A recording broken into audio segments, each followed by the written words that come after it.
मार करके जब पुष्यमित्र राजा बना, सुमति भार्गव को जो है ना मनु की उपाधि दी गई, वहीं से जो है ना जाति विशेष धरातल पर आ गई। खैर इस बात की चर्चा नहीं करना चाहूँगा, लेकिन इतना अवश्य कहूँगा कि जातिवाद के लिए जो है ना, संप्रदायवाद के लिए सिर्फ 4 कॉलम हैं। कहाँ का जन्म प्रमाण पत्र, शिक्षा का प्रवेश पत्र, रोजगार, और चौथा है मृत्यु प्रमाण पत्र। अगर ये 4 कॉलम क्यों भाई हटा दिए जाएं, क्यों जी, अगर 4 कॉलम हटा दिए जाए 4 जगह से, तो क्या शिक्षा में कोई गणित में काम तो आता नहीं, जाति संप्रदाय विज्ञान में तो काम आता नहीं, या आता है? अगर ये हट जाए, लेकिन इसको हटवाएगा कौन? क्या राजा हटवाएगा इस देश का? वो तो चाहता है कि जाति और संप्रदाय फैला रहे और हमारी वोटवाद बना रहे, भले ही जो है लंका की तरह हमें यहाँ से भागना पड़े।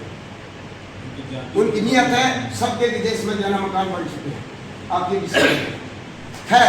तो ये बात मैंने कही कि जो है ना, इस प्रकार से इसको कौन हटाए? आपको इससे अतिरिक्त जब बात लेकर चलते हैं, जाति संप्रदाय एक विधेयक से एक लाइन से समाप्त हो सकता है, कोई दिक्कत की बात नहीं है, लेकिन मांग कौन करे?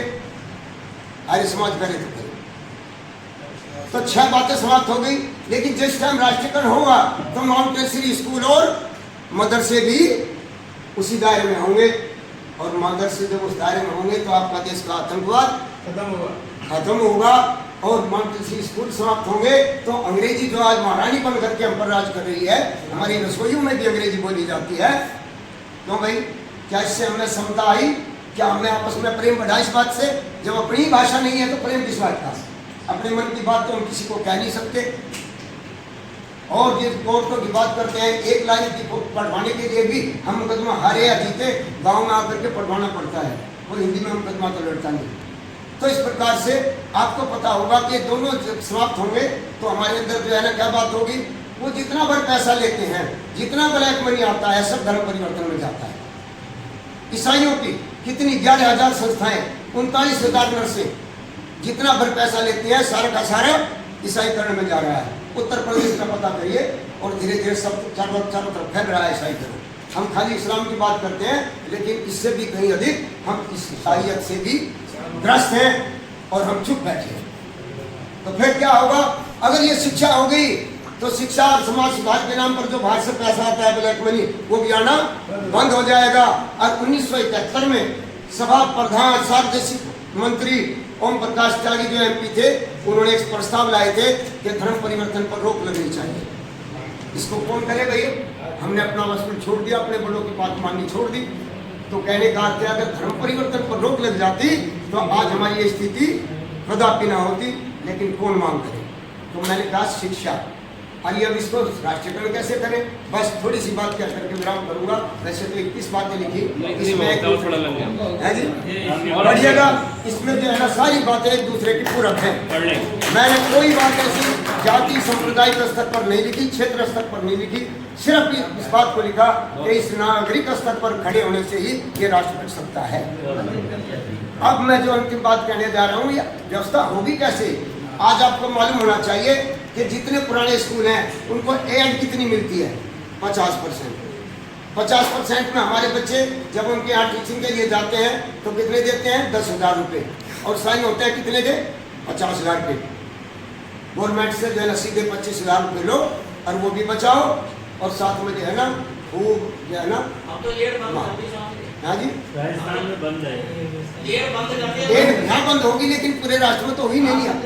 पहले एड चल रही थी, अरे एड चले ना चले, लेकिन आप ये तो देखिए कितनी भारी फीस देते हैं हम लोग। ये पूंजीपति क्या इस अपने अधिकार को छोड़ देंगे? देश के अंदर 93%, हाँ जी, देश के अंदर 93% स्कूल पूंजीपतियों के पास है। ये तो वैदिक शिक्षा बोर्ड बन रहा है, बाहर रखने लायक विषय है आपका। ऐसा 1 मिनट और ले रहा हूँ, आपको शायद अच्छा नहीं लगा, अगर कोई है तो आर्य समाज अतिरिक्त इसके अगली बात जो कहना चाहता है, ऐड तो यहाँ पर खत्म होंगे, लेकिन पूरे देश में तो नहीं खत्म, अभी तक तो चल ही रही थी। दूसरी बात मिड डे, क्या मिड डे में ईमानदारी समझ रहे हैं?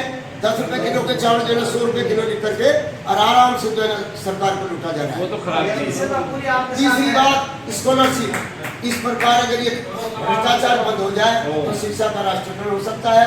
चिकित्सा में भी हाल यही है, CGHS के माध्यम से राजकीय के माध्यम से और आयुष्मान कार्ड के माध्यम से देश की भरपूर लूट हो रही है, जो जनता पर भार है और जनता को उसकी सुविधा नहीं मिलती है। तो ये सारी बातें इसमें लिखी गई हैं, आप पढ़िए। अब इसको हम अप्लाई कैसे करें, बस 1 मिनट ही बोल लेंगे, अप्लाई कैसे करें। कुछ दिन पहले आपको मन से शाम को नहीं, स्वामी जी आधा के मिनट के सामने वो रहेगा थोड़ा सा। 5-5 आदमी जाना तो ला नहीं पाएंगे, तो फिर कैसे करें। तो इसके लिए मेरा अपना सुझाव ये है कि इस पत्रक से गोवर्धन जी, आखिरी बात कह रहा हूँ भाई, इस पत्रक को अगर हम जनसंपर्क अभियान में चलाएं, सभी लोगों को समझाएं कि हमें शिक्षा, चिकित्सा, बेरोजगारी, न्याय कैसे मिले, तो हम हस्ताक्षर अभियान चलाएं, जो कि ऋषि वरदान ने गोपूर्णा निधि से पहले गो रक्षा के लिए भी चलाया था। हस्ताक्षर अभियान में अब जो व्यक्ति जहाँ बैठे हैं वहीं पर अपने मित्रों से बात करें, बाहर भागने की जरूरत नहीं है। और जब हस्ताक्षर अभियान करें तो उसमें ज्ञापन की भी बात उनसे कहें। और जब ये सारी बातें सभी देश के अंदर में, गुजरात भी है, वहाँ पर भी स्वीकार है, उत्तराखंड में स्वीकार है, आपके हरियाणा में स्वीकार है। अगर आप सब लोग जन जन तक मिलने का प्रयास करेंगे तो आर्य समाज की उन्नति होगी, आर्य समाज के लोग आपके साथ होंगे। अगर आप लोग जो है इस झगड़ों में पड़े रहे तो लोग तो आपसे परेशान हैं।